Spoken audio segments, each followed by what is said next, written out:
Pancasila itu adalah benar-benar satu dasar yang dinamis, satu dasar yang benar-benar dapat menghimpun segenap tenaga rakyat Indonesia, satu dasar yang benar-benar bisa mempersatukan rakyat Indonesia itu untuk bukan saja mencetuskan revolusi, tetapi juga mengakhiri revolusi ini dengan hasil yang baik. Maka aku adalah sebenarnya utusan, wakil daripada revolusi Indonesia. Revolusi Indonesia ini bukan revolusi Soekarno, tetapi revolusi daripada seluruh rakyat Indonesia, dari Sabang sampai Merauke. Hai guys, selamat datang di podcast kita Ngobrol Santai. Jadi di sini gue Santa sebagai host dan gue Elizabeth dari jurusan Manajemen 1A Jakarta Global University sebagai narasumber. Nah, hari ini kita bakal ngebahas sesuatu yang lumayan deep ya, tapi tetap seru kok. Kita bakal bahas tentang Pancasila sebagai sumber hukum di Indonesia. Nah, buat kalian nih yang denger dan langsung mikir, ini kayaknya pelajaran PKN deh. Tapi jangan di skip dulu ya guys, karena kita ini janji bakal ngasih ilmu yang bermanfaat. Apalagi kalau kalian mau paham lebih dalam lagi tentang soal negara. Betul, benar banget. Nah, jadi di sini kita bakal bahas kenapa sih Pancasila itu penting banget sampai jadi sumber hukum utama. Oke, bayangin kita hidup di negara yang aturannya tuh nggak ada dasarnya. Pastinya bakal chaos banget nggak sih negara kita? Benar banget. Pancasila itu sebagai fondasi buat semua peraturan hukum di Indonesia. Artinya tuh semua hukum yang dibuat, entah itu di undang-undang, peraturan, atau peraturan daerah yang harus sesuai sama nilai-nilai Pancasila. Betul, serius. Tapi emang masuk akal sih. Pancasila itu kan terdiri dari 5 sila. Tapi sila itu kayak punya makna yang ngatur gimana seharusnya masyarakat kita hidup berdampingan. Contoh nih, sila pertama, ketuhanan yang Maha Esa. Itu ngajarin kita buat menghormati keberagaman agama kan.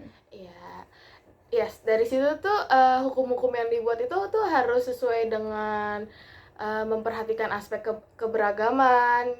Jadi, misalnya ada peraturan yang diskriminasi terhadap salah satu agama, itu tuh bisa bertentangan dengan Pancasila gitu. Oke.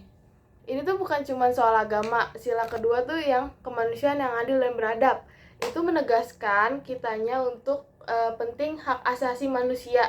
Jadi hukum di Indonesia itu tuh nggak boleh melanggar hak-hak dasar manusia. Contoh sederhananya nih kayak peraturan yang melarang penyiksaan atau perlakuan yang nggak manusiawi gitu deh. Bener bro. Terus ada sila keempat, kerakyatan yang dipimpin oleh hikmat kebijaksanaan dalam permusyawaratan perwakilan. Ini menarik nih, soalnya ngatur gimana proses pembuatan hukum di Indonesia harus demokratis. Artinya suara rakyat itu penting banget. Exactly, jangan sampai ada peraturan yang dibuat tanpa pertimbangan dari perwakilan rakyat. Kayak anggota DPR itu, kalau hukum nggak melibatkan rakyat, hasilnya bisa nggak adil, ya kan? Mantep banget. Oke, tadi kan lu ngebahas sila keempat ya. Gue mau ngebahas sila ketiga dulu nih. Mantep banget sih sama yang lu bilang tadi. Kalau sila ketiga tuh kan persatuan Indonesia. Ini juga tadi dasar kenapa negara kita tuh harus menjaga keutuhan dan peraturan. Hukum-hukum yang dibuat nggak boleh memecah belah kita dong, karena persatuan. Terus yang sila kelima. Sila kelima tuh keadilan sosial bagi seluruh rakyat Indonesia.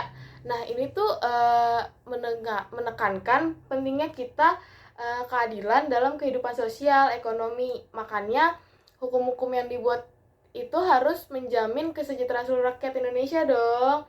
Terus bukan cuman sekitaran kita-kita doang.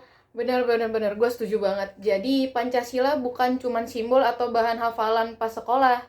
Ini tuh beneran landasan yang kuat buat hukum-hukum di Indonesia. Dan kalau dipikir-pikir nih, dengan nilai-nilai Pancasila, hukum kita harusnya bisa lebih adil dan bijaksana. Ya, betul banget sih, gue setuju.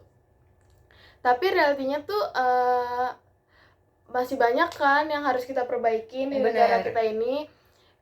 kayak kadang tuh hukum yang nggak sesuai sama Pancasila, makanya kita sebagai anak muda harus lebih kritis juga dong. Benar, apalagi harus. lu anak hukum nih Harus kan. kritis banget. Betul nih, dan nggak salah kok buat kita mengkritis atau kebijakan atau peraturan selama kita tahu dasarnya, kayak Pancasila ini nih. Soalnya kita kan pengen Indonesia yang lebih baik buat generasi kita dan seterusnya kan. Setuju banget sih gue sama apa yang lu bilang kali ini. Oke, buat nutup obrolan kita kali ini, gue mau bilang satu hal. Kita tuh harus tetap belajar dan paham Pancasila biar jadi warga negara yang gak cuman nurut doang, yang gak cuman iya-iyain doang apa yang disuruh-suruh. Tapi Setuju. kita juga harus peduli dan aktif berkontribusi atas satu sama lain sekitaran kita.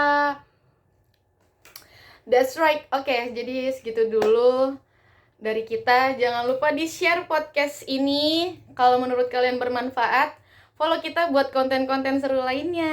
Bye semuanya. Sampai bertemu di episode selanjutnya. Bye-bye.